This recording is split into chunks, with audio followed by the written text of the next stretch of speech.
Assalamualaikum, jumpa lagi di AKTV ya cuy. Di kesempatan kali ini kita akan kembali membahas alur cerita yang tentunya sudah lama kita tunggu-tunggu ya cuy. Yang mana kita akan membahas Demon Hunter season kedua. Oke lah, daripada penasaran, mending kita gaskan aja ke pembahasannya. Dan jangan lupa like, komentar, subscribe, dan tentunya utamakan ngopi ya cuy. Di cerita sebelumnya, kita diperlihatkan saat dimana si pria dari Guild Berserker seketika dibuat menangis setelah mendengar kritikan pedas dari Lee Hae-yeol. Sembari menghela nafas panjang, dia sempat berpikir, jika dirinya menyelesaikan quest Marcelo, mungkin ia bisa membawa Magus Tower ke sisinya. Tetapi sialnya, dirinya yang berada di bawah level 300 malah dijadikan sebagai pengurus validasi dan menilai setiap pecundang yang membawa makalah tidak berguna untuk ditunjukkan dalam konferensi Magus Tower.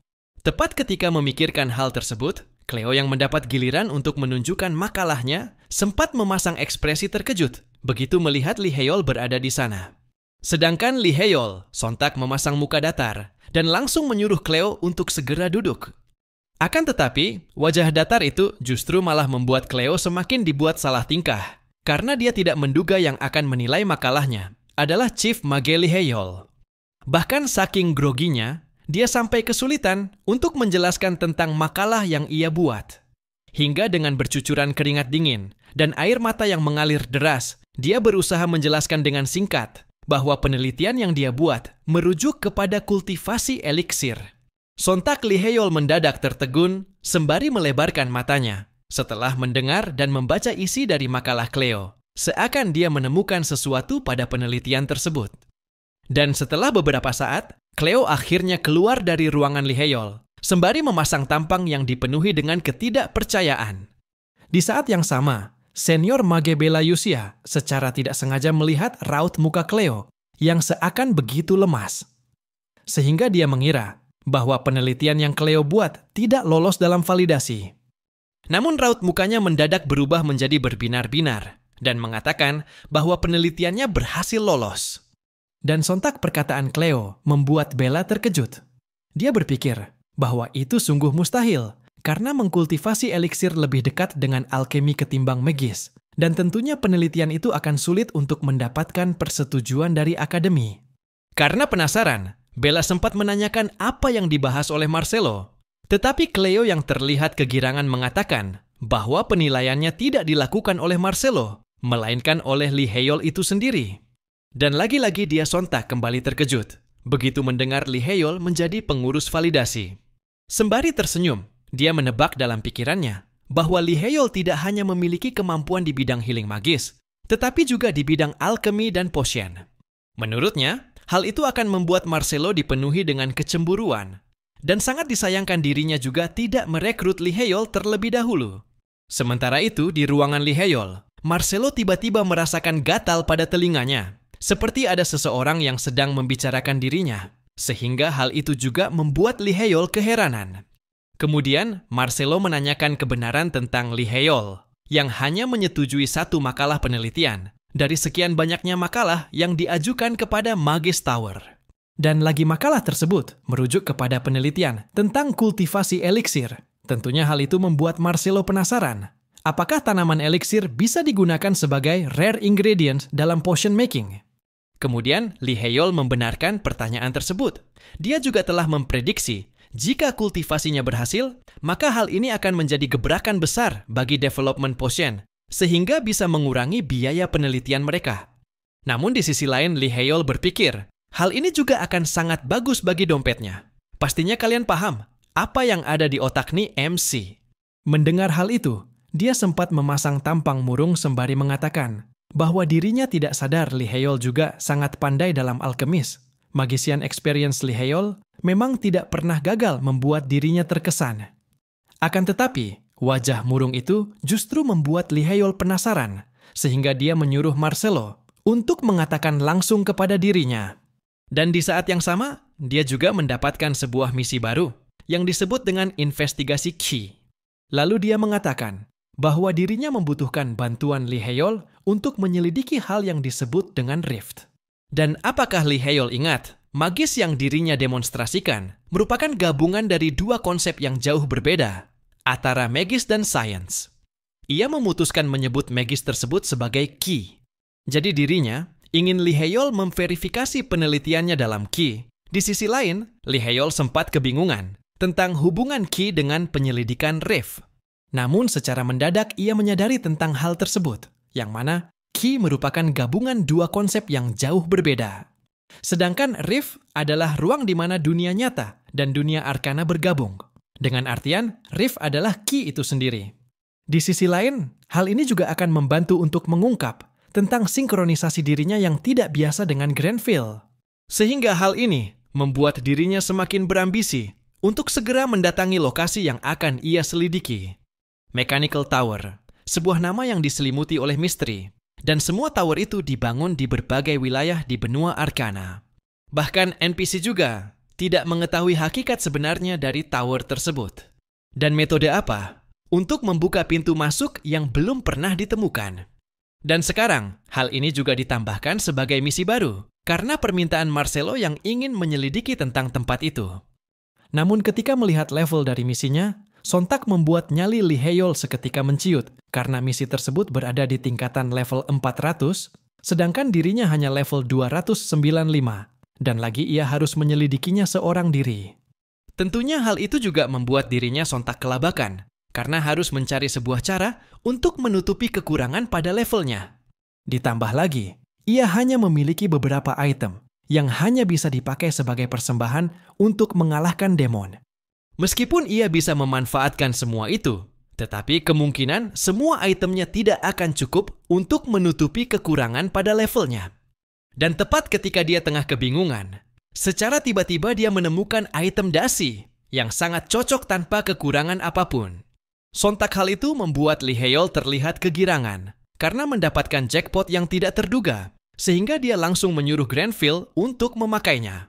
Namun sebaliknya, Grenfell terlihat tidak suka dengan warna item tersebut, hingga membuat dirinya enggan untuk memakainya. Kemudian, Lee Hae-yeol memutuskan untuk membawa pedang longsword yang ia dapatkan setelah mengalahkan Demon King, sebagai item yang menurutnya cocok untuk menutupi kekurangan pada levelnya. Dan karena sekarang dirinya bisa menggunakan sword aura dengan lebih baik, jadi pedang tersebut akan sangat cocok untuk dia gunakan. Sekilas dia merasa seakan nostalgia ketika melihat gambaran dirinya di balik sebuah cermin. Rasanya baru beberapa bulan sejak dirinya merasa kewalahan setelah sinkronisasi dengan Grenfell. Tapi sekarang, pantulan di cermin itu tidak lagi terasa asing bagi dirinya. Ia sudah tidak perlu takut ataupun merasa malu akan hal itu, karena sekarang Grenfell telah menjadi bagian dari dirinya. Dan kemudian, keadaan kembali berpindah ke sebuah pulau. Pulau yang dulunya dikuasai oleh Demon King, kini telah menjadi pulau yang sangat terkenal karena kontribusi Lee Hae-yeol, yang mana pulau tersebut adalah Pulau Yusra. Setibanya di sana, Lee Hae-yeol sontak dibuat tercengang saat melihat begitu banyak imigran yang sedang mengantri demi bisa masuk ke pulau tersebut. Ia tidak habis pikir, Rift-nya akan muncul di pulau tersebut, sehingga ia harus melewati kerumunan banyak orang demi bisa pergi ke sana. Dan setelah melewati banyak orang, dia kembali dikejutkan oleh anggota Guild Inazuma, yang seketika memberikan hormat kepada dirinya, layaknya menyambut seorang kesatria yang hebat. Namun bukannya membuat dirinya senang, keadaan itu justru malah membuat ia keheranan. Bahkan Hisagi yang telah mengetahui tujuannya, terlihat sangat menghormati Lee Hae-yeol, sampai gaya bicaranya pun menjadi sangat sopan. Tidak hanya Hisagi, di sana juga rupanya sudah ada Nam Tae-min, yang sudah siap untuk memandu Lee Hae-yeol pergi ke tempat di mana Mechanical Tower berada, yang merupakan salah satu rift yang akan diselidiki. Dan beberapa saat kemudian, Lee Hae-yeol bersama dengan Hisagi dan juga Nam Tae-min akhirnya telah tiba di tempat di mana Mechanical Tower berada. Tidak hanya memiliki gaya bangunan yang berbeda, dia juga dapat melihat pantulan alam Yusra dari dalam sana, sehingga hal itu membuat Lee Hae-yeol seakan takut dengan suasananya. Nam Tae-min, yang juga baru pertama kali ke sana, sempat tidak menduga tempat itu akan sangat kosong, padahal ada banyak player yang pernah masuk ke dalamnya. Namun tepat ketika mereka sedang melihat-lihat seisi tempat itu, mereka sontak terkejut saat melihat lantai yang mereka pijak tiba-tiba bergerak sendiri, hingga Tae-min yang panik mengira bahwa itu adalah jebakan. Tetapi begitu mereka dibawa turun lebih dalam lagi, sesuatu yang ditemukan di sana justru membuat mereka lebih terkejut. Bagaimana mereka tidak terkejut ketika melihat berbagai jenis jebakan yang cukup berbahaya sudah terpampang di setiap jalur pada tempat tersebut. Bahkan player sekelas Taemin juga sempat merasa tidak percaya karena baru pertama kali melihat jebakan sebesar itu. Dan lagi di atas semua jebakannya, mereka menemukan sesuatu yang lebih mirip seperti sebuah portal. Lee Hae-yeol berpendapat jika benda itu bukanlah sebuah portal, melainkan sebuah alat magis, yang mana dia menyimpulkan bahwa ada yang sengaja menciptakan semuanya. Dan jika dilihat dari semua jebakan yang terbuat dari perak, semakin membuatnya yakin jika jebakan itu sengaja diciptakan untuk mengalahkan demon. Hanya saja dia tidak mengetahui tempat apa yang saat ini sedang mereka masuki. Ketika Lee Hae-yeol memikirkannya, sebuah notif melayang tiba-tiba muncul di hadapan mereka. Notif yang mengharuskan mereka melewati semua jebakan untuk meraih portal di atas jebakan itu, dengan hadiah yang akan dihitung berdasarkan peringkat akhir mereka. Tetapi ternyata Lee Hae-yeol terlihat mendapatkan 2 notifikasi. Sebagai Demon Hunter terakhir, ia harus merebut kembali warisan yang sudah jatuh ke dalam kegelapan. Dan warisan itu tidak lain adalah Mechanical Tower, sang senjata pamungkas. Tanpa mempermasalahkan 2 misi yang sekaligus ia dapatkan, dia langsung mengajak mereka untuk bergegas menuju ke dalam jebakannya. Meskipun semua jebakan itu terlihat sangat berbahaya, tetapi dia dengan santainya melewati jebakan tersebut, karena dia mengetahui jebakan itu tidak akan mempan terhadap dirinya.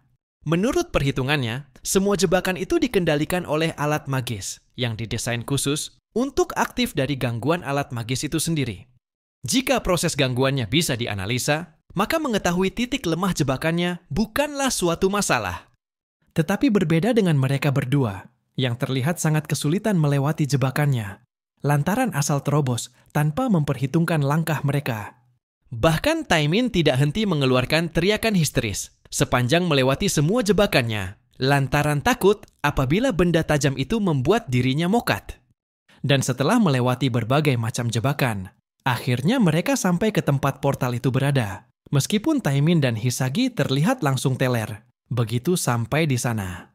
Lantaran penasaran dengan portal itu, dia pun langsung mengulurkan tangannya untuk mengetahui apa yang akan terjadi setelah ini. Dan di saat yang sama, notifikasi menunjukkan peringkat yang didapat setelah menyelesaikan misi melewati jebakannya. Lalu secara mendadak sekeliling tempat itu tiba-tiba berubah total. Dan Lee Hae-yeol terlihat dipindahkan ke suatu tempat yang berbeda dengan mereka berdua.